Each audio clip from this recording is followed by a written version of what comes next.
So, ayun. Today is April 18, day 97 of my fitness journey. And in this random thought, pag-usapan lang natin yung tinatawag nila na weight loss.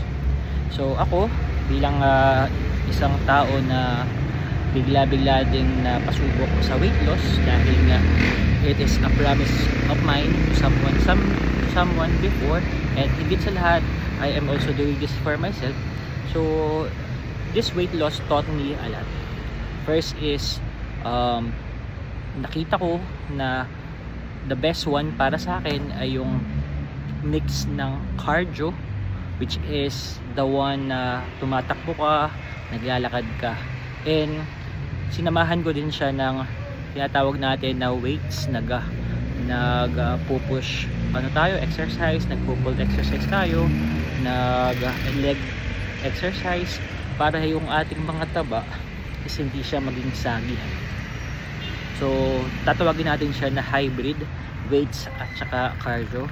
Kaya medyo effective siya kasi hindi naman hindi naging lawlaw yung aking taba sa braso o kaya sa tiyan na inaakala dati namin or ko na magiging lawlaw just like other fat persons na biglang namayat. So luckily hindi siya nangyari, and in this weight loss journey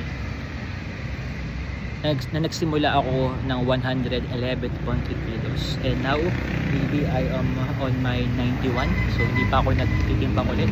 So almost 20 kilos na rin ang nawala.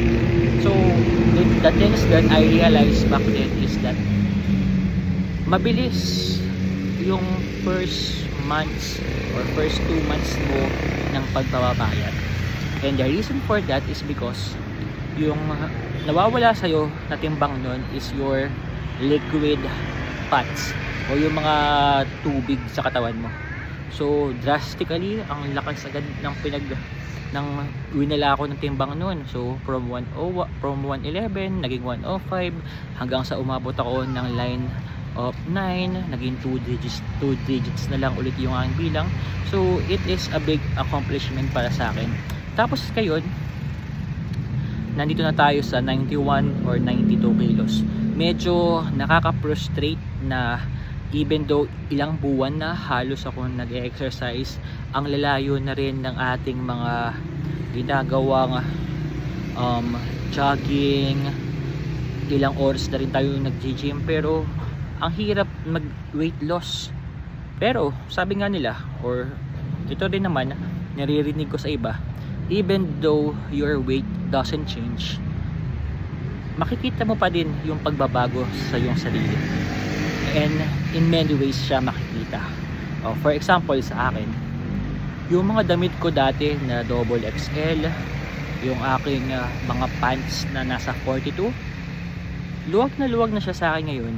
Yung pants ko ngayon nasa 38 na lang, kasyang kasya na, meron pang space na natitira. Tapos yung mga masisilip kong damit dati na napag-iwanan ko, once again ay naisusuot ko na from double XL, kasya na sa atin ulit ang XL, kasya na din ang large. So those are the changes na nakikita mo sa iyong sarili. At higit sa lahat, bukod dun sa mga sarili mong mapapansin, people will also notice the changes in your life. Araw-araw pag ako'y pumapasok sa school, I am very flattered kapag may mga pumupuri sa akin.